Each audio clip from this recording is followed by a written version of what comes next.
ಪ್ರತಿಯೊಬ್ಬರು complaint register ಮಾಡ್ತಾರಲ್ಲ, ಅವ್ರಿಗೆ ಮಾಡಿಸ್ತಿಲ್ಲ ಅಥವಾ ಅವ್ರು ಇಷ್ಟ ಇದ್ರೆ ಮಾಡ್ತಾರೆ.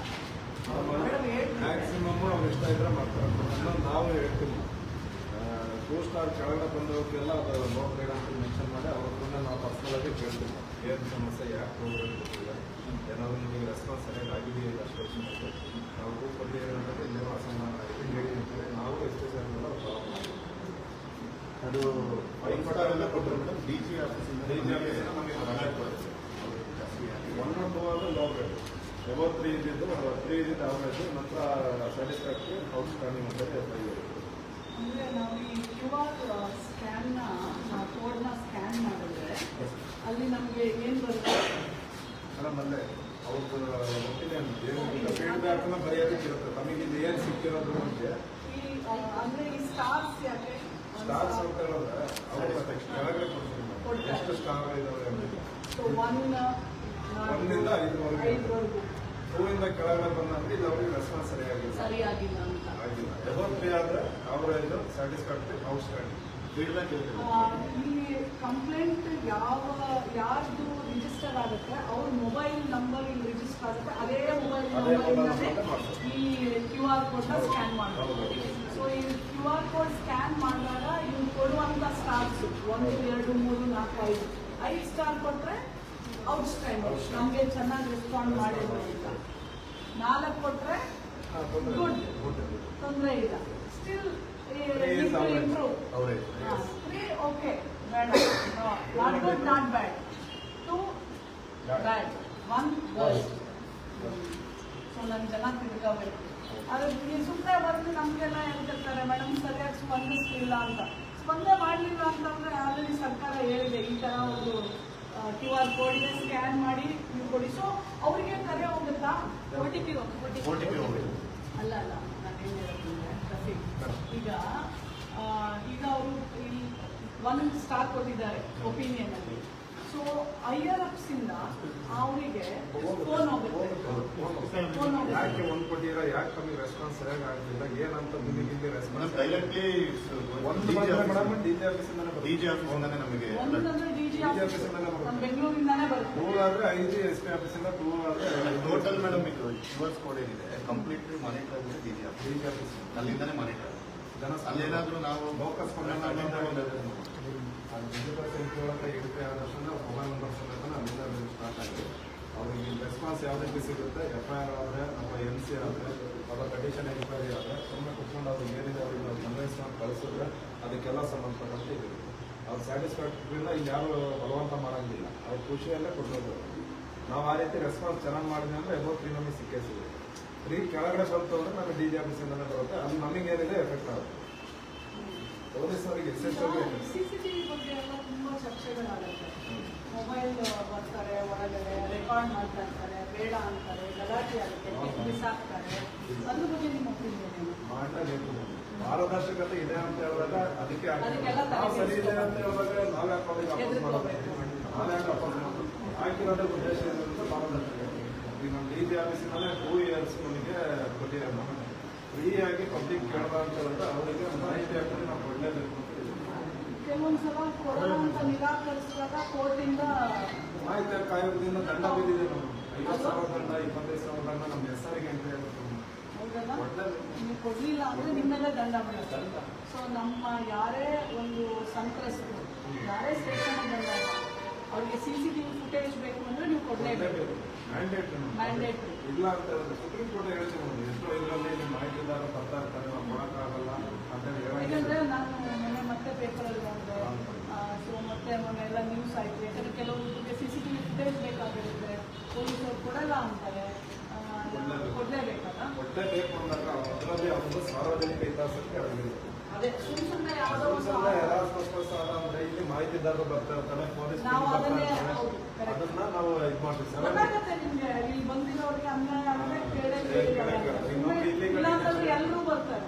ಅವ್ರಿಗೆ ಇಲ್ಲಿಗಲ್ ಡಿಟೆನ್ಷನ್ ಆಗಿರುತ್ತೆ, ಅವರಿಗೆ ಅಸಾಲ್ಟ್ ಆಗಿರುತ್ತೆ, ಅಥವಾ ಮೊಬೈಲ್ ಕಿತ್ಕೊಂಡು ಈ ರೀತಿ ರೆಸ್ಪಾನ್ಸ್ ಸರಿ ಆಗಿರಲ್ಲ. ಇಂಥದಕ್ಕೆಲ್ಲ ಅದು CC ಕ್ಯಾಮ್ರಾ ಬೇಕಾಗುತ್ತೆ. ಅವ್ರು ಆ ಟೈಮಿಂದ ಆ ಉದ್ದೇಶಕ್ಕೆ ಮಾತ್ರ ಕೇಳಿದ್ರೆ ಅವ್ರ ಹತ್ರನೇ ಸಾರ್ವಜನಿಕ ಹಿತಾಸಕ್ತಿ ಇದೆ ಅಂತ ಅದಿಲ್ಲ ಅಂತ ಹೇಳಿದ್ರೆ ಅವ್ರ ಪರ್ಸನಲ್ ಬ್ರಿಡ್ಜ್ ಬೇರೆ ಏನೋ ಇದೆ ಅಂತ ಹೇಳಿದ್ರೆ ನಾವು ಸೆಕ್ಷನ್ 7 ಸಬ್ ಕ್ಲಾಸ್ 9 ಅಲ್ಲಿ ಆಯ್ಕೆ ಆಗ್ತದೆ ಅದು ಇದೇ ಮಾಡೋಣ. ಇಲ್ಲಿ ಯಾವುದು ಜಾಸ್ತಿ ನಮಗೆ ಹೆಣ್ಮಕ್ಳದು ಯಾವ ಸಮಸ್ಯೆಗಳು ಜಾಸ್ತಿ ಬರುತ್ತೆ? ಮೇಡಮ್ ಒಂದು women child missing focus issue ಆಗುತ್ತೆ ಜಾಸ್ತಿ ಬಾಲ್ಯ ವಿವಾಹ ಇದೆಯಾ? ಆಗತ್ತೆ. ಈಗ ನಾವು ಮತ್ತೆ ಸೇಮ್ ಸಾಹೇಬ್ರನ್ನ ಆ ಟೈಮಲ್ಲಿ ಈಗ ಬಾಲಕರ್ತೆಯ ವಿಚಾರವಾಗಿ ಕರೆಕ್ಟ್ ನವೆಂಬರಿಂದ ಈ ಕಡೆ ರಿಜಿಸ್ಟ್ರೇಷನ್ ಜಾಸ್ತಿ ಆಗ್ತದೆ. ಈಗೇನಾಗ್ತದೆ ಪಿ ಡಿ ಅವರು ಡಾಕ್ಟ್ರು ಪ್ರತಿಯೊಬ್ಬರು ಕೂಡ ಇದರಲ್ಲಿ ಭಾಗವಹಿಸಿರೋದ್ರಿಂದ ಮತ್ತು ನಮ್ಮ ಜಿಲ್ಲೆಯಲ್ಲಿ ಭದ್ರಾ ಬಾಲ್ಯ ಯೋಜನೆ ಅಂತ ಹೇಳೋ ಒಂದು ಸ್ಟಾರ್ಟ್ ಆಗಿದೆ. ಮತ್ತೆ ಎಲ್ಲ PSS ಲೇಡಿ PSS ಎಲ್ಲ ಇದಕ್ಕೂ ಕೂಡ ಹೋಗಿ ಪರ್ಸನಲ್ ವಿಸಿಟ್ ಮಾಡ್ಕೊಂಡು ಹೆಣ್ಮಕ್ಳು ಆರಕ್ಷಕ ಗೆಳತಿ ಅಂತ ಒಂದು ಸ್ಟಾರ್ಟ್ ಆಗಿದೆ ನಮ್ಮ ಜಿಲ್ಲೆಯಲ್ಲಿ. ಎಲ್ಲ ಕಡೆ ಫಸ್ಟ್ ನಮ್ಮ ಜಿಲ್ಲೆಯಲ್ಲಿ ಮಾತ್ರ ಎಷ್ಟು ಸಾವಿರ ಸ್ಟಾರ್ಟ್ ಮಾಡಿರೋದ್ರಿಂದ ಸ್ಟಾರ್ಟ್ ಆಗಿದೆ. ಆರಕ್ಷಕ ನೀವೆಲ್ಲ ಹೋಗ್ತೀರಾ? ಹಾಸ್ಟೆಲ್ ವಿಸಿಟ್ ಮಾಡ್ತೀವಿ. ಹಾಸ್ಟೆಲ್ ಮಕ್ಕಳ ಕಂಪಲ್ಸರಿ ಹೋಗ್ತೀರಾ? ಇವೆಲ್ಲ ಒಂದು ರೌಂಡ್ ಮುಗಿಸ್ಬಿಡ್ತೀರಾ ಹಾಸ್ಟೆಲ್? ಡಿವೈಡ್ ಮಾಡಿ ಏರಿಯಾ ಇದ್ದು ಆಯಾ ಹಾಸ್ಟೆಲ್ ಒಂದು PSI ಅದ್ರ ಪೂರ್ತಿ ಜವಾಬ್ದಾರಿ ಇದೆ. ಅಲ್ಲಿರೋ ಪ್ರತಿ ಹೆಣ್ಮಕ್ಳ ಜವಾಬ್ದಾರಿ ಒಂದೊಂದು ಮಗು ಹೆಣ್ಮಕ್ಳಿಂದ ಅದ್ರ ಸಂಬಂಧ ಅಂಕೆ ಸಲ್ಲಿಲ್ಲ. ಅವರ ಹಾಸ್ಟೆಲಲ್ಲಿ ಏನಾಗ್ತಿದೆ ಅಂತ ಏನು ಕೂಡ ಆಗಿರಲ್ಲ. ಆರಕ್ಷಕ ಗೆಳತಿ ಹೋಗಿ ಅವ್ರಿಗೆ ಏನು ಸಮಸ್ಯೆ ಆಗ್ತಿದೆ ಅದನ್ನು ಪರ್ಸನಲ್. ಈಗ ನಮ್ಮ ಹಾಸ್ಟೆಲ್ನಲ್ಲಿ ಈ ಆರಕ್ಷಕ ಗೆಳತಿ ಅಂತ ನಂಬರ್ ಏನಾದರೂ ಮೆನ್ಷನ್ ಮಾಡಿದ್ದೀರಾ? ಎಲ್ಲ ನಿಮ್ಮ ಈ ನಮ್ಮ ಚಿಕ್ಕಮಗಳೂರಿಗೆ ಬರುವಂತ ಜಿಲ್ಲೆಯ ಹಾಸ್ಟೆಲ್ಗಳಲ್ಲಿ ಆರಕ್ಷಕ ಗೆಳತಿದು ನಂಬರ್ ಇದೆ. ಅದೇ ಹೆಣ್ಮಕ್ಳು ಹಾಸ್ಟೆಲ್, ಹೆಣ್ಮಕ್ಳು ಹಾಸ್ಟೆಲಲ್ಲಿ ಆ ನಂಬರ್ ಇದೆ. ನಿಮ್ಮಲ್ಲಿ ಒಬ್ಬೊಬ್ಬರು ನಂಬರ್ ಕೊಟ್ಟಿರ್ತಾರೆ. ಸೊ ನಮ್ಮ ಹಾಸ್ಟೆಲ್ನಲ್ಲಿ ಇರುವಂತ ಹೆಣ್ಮಕ್ಳು ಯಾವುದೇ ತರ ಆ ಥರ ಸಮಸ್ಯೆ ಆದರೆ, ಅವ್ರಿಗೆ ತೊಂದರೆ ಆದರೆ ಆ ನಂಬರ್ಗೆ ಫೋನ್ ಮಾಡಿ ನಿಮ್ಮ ಜೊತೆ ಮಾತಾಡ್ಬೋದು. ನೀವು ಫ್ರೆಂಡ್ಲಿ ಆಗಿ, ಗೆಳತಿ ಅಂದ್ರೆ ಫ್ರೆಂಡ್. ಸೊ ನೀವು ಆ ಹೆಣ್ಮಗಳಿಗೆ ನೀವು ಸಾಂತ್ವನ ಹೇಳೋದಿರಲಿ, ಕೌನ್ಸಿಲಿಂಗ್ ಮಾಡೋದಿರಲಿ, ಅವ್ರ ಧೈರ್ಯ ತುಂಬೋದಿರಲಿ, ಅದನ್ನೆಲ್ಲ ನೀವು ಮಾಡ್ತೀರಾ? ಬೋರ್ಡಲ್ಲೇ ಬರ್ಬಿಟ್ಟಿದ್ದೀರಾ ನಮ್ಮ ನಂಬರ್. ಇವರು ಕೂಡ ಹೋಗ್ತದಲ್ಲ ಇಲ್ಲ ಅನ್ನೋದನ್ನು ಕೂಡ ಅದು ಮಾನಿಟರ್ ಆಗಿ ಮಕ್ಕಳಿಗೆ ಕಾಲ್ ಮಾಡಿ ನಿಮ್ಮ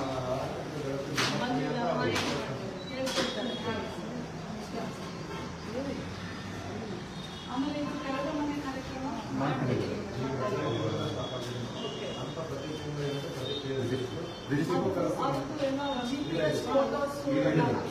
ಏನ್ ಗೊತ್ತಾ, ಅದು ಕಂಪಲ್ಸರಿ ಹಾಕಿ. ಯಾಕೆಂದ್ರೆ ಸುಮ್ಮನೆ ಫೋಟೋ ಹಾಕೋದ್ರಿಂದ ನೀವು ಮಾಡ್ಬೋದು, ಬಟ್ ಆದ್ರೆ ಮಾಡಿದ್ದೀರಾ ಅನ್ನೋ ಒಂದು ಅಥೆಂಟಿಸಿಟಿ ಯಾವಾಗಲೂ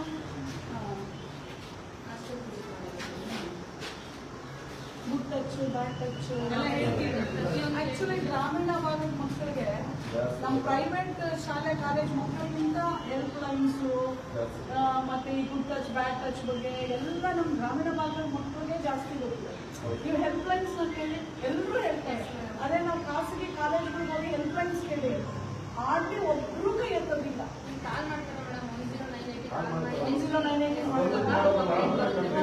ಮಾಡ್ತಿದ್ರೆ ಕಾಲ್ ಮಾಡ್ತಾರೆ. ಹೆಣ್ಮಕ್ಳೆಲ್ಲ ಮಾಡ್ತಾರೆ. ಹೆಣ್ಮಕ್ಳು 5ನೇ ಕ್ಲಾಸಿನ ಮಕ್ಕಳು ಎಣ್ಣೆ ಮಾಡ್ತಿದ್ರೆ ಕಾಲ್ ಮಾಡ್ತಾರೆ.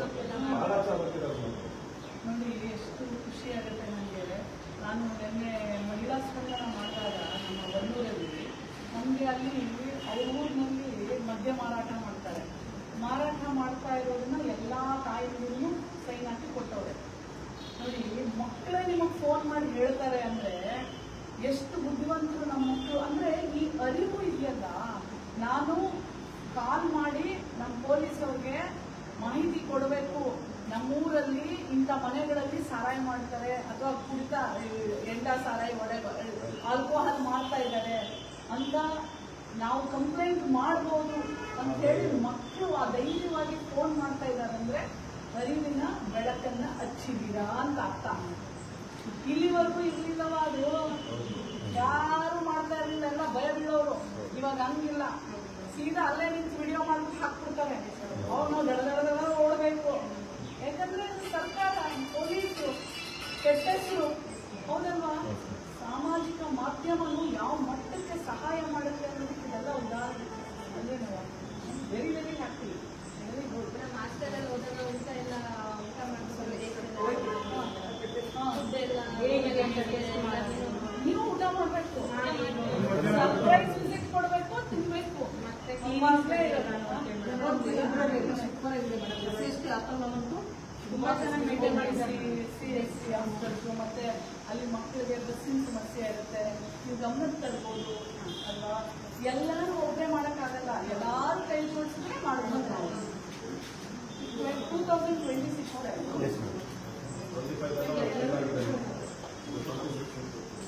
ಆಮೇಲೆ ಈ ಕೌಟುಂಬಿಕ ದೌರ್ಜನ್ಯದ್ದು ಇದು ರಿಜಿಸ್ಟರ್ ತಗೊಂಡು ಮತ್ತೆ ಇಲ್ಲಿ ಹೆಣ್ಮಕ್ಳಿಗೆ ಯಾವುದಾದ್ರೂ ಹಿಂಗೆ ವರದಕ್ಷಿಣೆ ಸಾವು ಅಥವಾ ಇಂಥವೇನಾದರೂ ಇದ್ದಾವ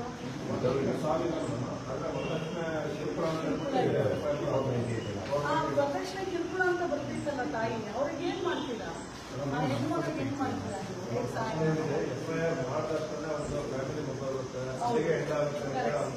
ನಾವು ಮಾತಾಡ್ತೀವಿ ನೋಡಮ್ಮ ಹಿಂಗಿದೆ ಅಂತ ಅದರದ್ದು ನಾವು ಸಹಿಸಕ್ಕಾಗುತ್ತಾ ಸಹಿಸಕ್ಕಾಗಲ್ಲ. FIR ಮಾಡ್ಬೇಕಾ ಮಾಡಬಾರ್ದು ಅನ್ನೋ ಪ್ರಶ್ನೆ ನಾವು ಇದು ಮಾಡ್ತೀವಿ. ಆದ್ರೂ ಇಲ್ಲಿ ಅಂತ ಒಂದು ಮಹಿಳಾ ಸಾಂತ್ವನ ಕೇಂದ್ರ ಕಳಿಸ್ತೀವಿ. PDP ಅವರಿಗೆ ಹೇಳಿ ಅಲ್ಲೇ ಹೇಳಿ ಟೀಮು ಮಾಡ್ತೀವಿ.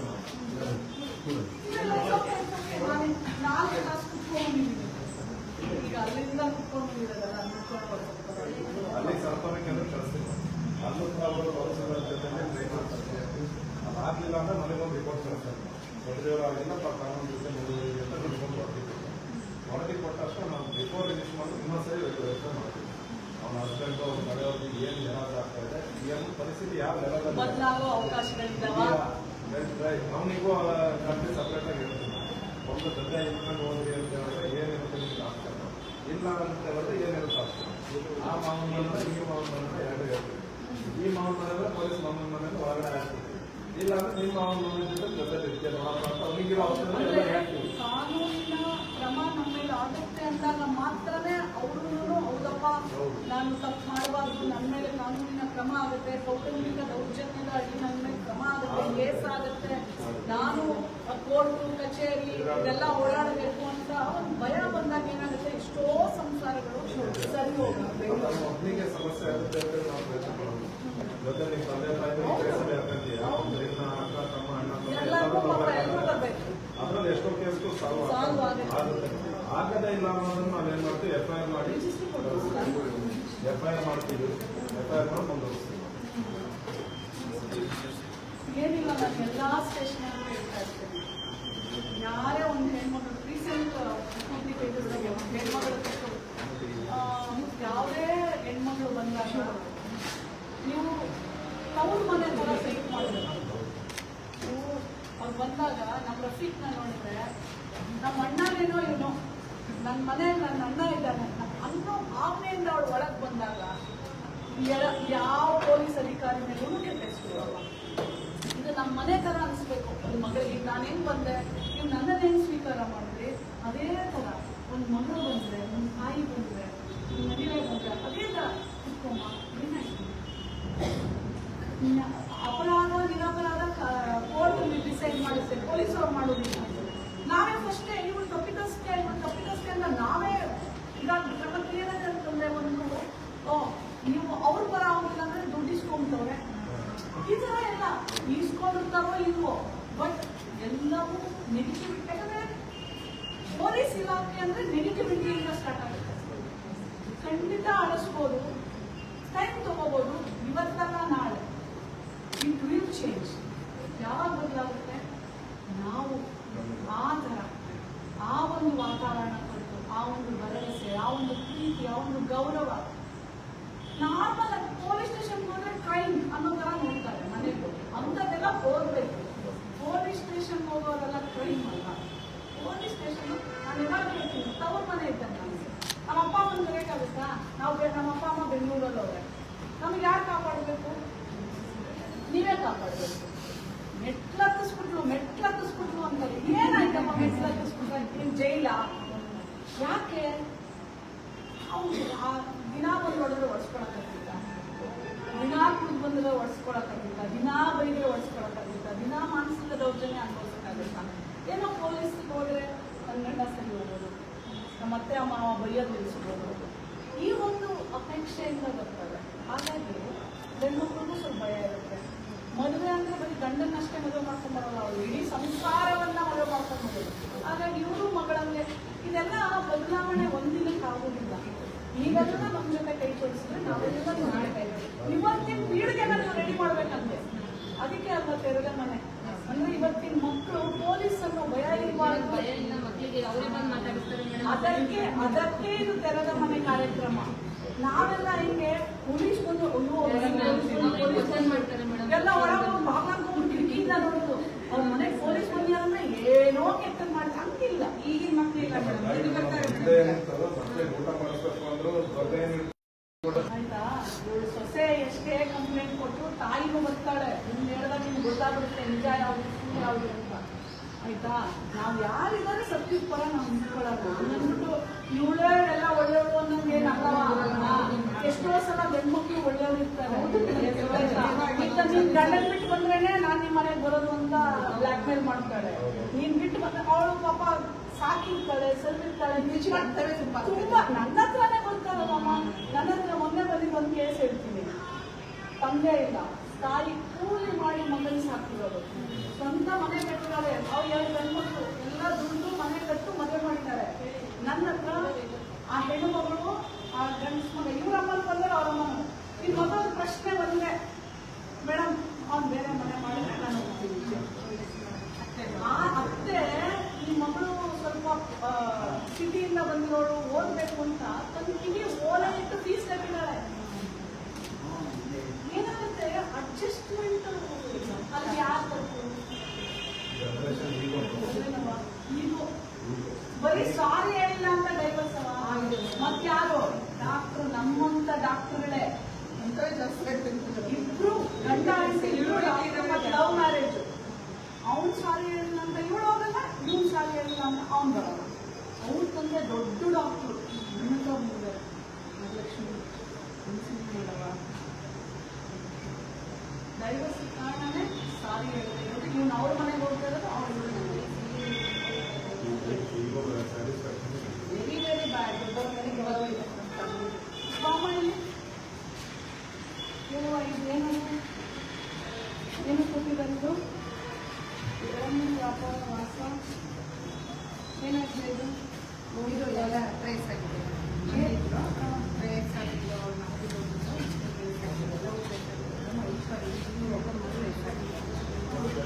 ಎರಡನೇ ಸಲ ಹೋಗಿರೋದು ಪೋಕ್ಸೋ ಕೇಸಿದ್ದು. ಇದು ಪೋಕ್ಸೋ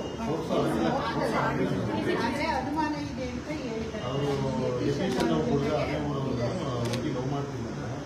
ಅವ್ರಿಗೆ ಫೋನ್ ಮಾಡ್ಕೊಂಡು ಈಗ ಮನೆ ಬಿಟ್ಟು ಹೋಗಿಲ್ಲ. ಲಾಸ್ಟ್ ಟೈಮ್ ಕೂಡ ಹೋಗಿ ಬಂದು ಈ ನಂಬರ್ ತಗೊಳ್ಳೋದು ಈ ನಂಬರಿಗೆ ಹೊಂದ್ಕೊಂಡು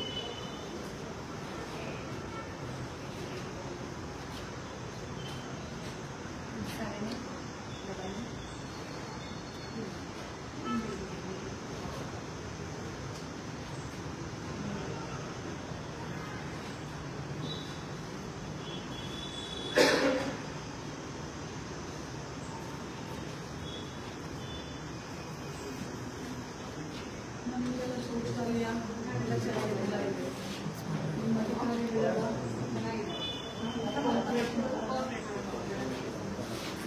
ಸಮಸ್ಯೆ ಇದ್ರೆ ಇಲ್ಲಿ ಹೇಳ್ಬೇಡಿ. ಮೆಸೇಜ್ ಮಾಡಿ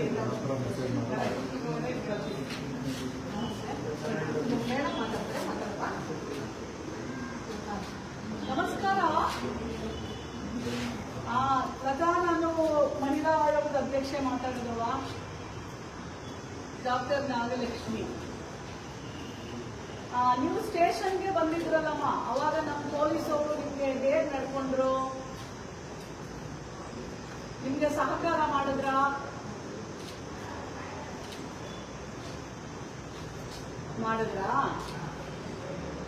ಆಯ್ತಮ್ಮ, ಅದಕ್ಕೆ ನಾನು ಮಾಡಿದ್ದೆ.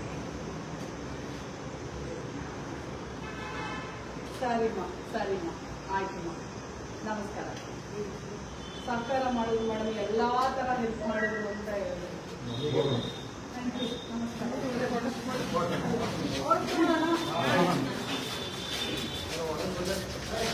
ಸಾಕು, ನಾನು ನೋಡ್ಬೇಕಾಗಿರೋದು.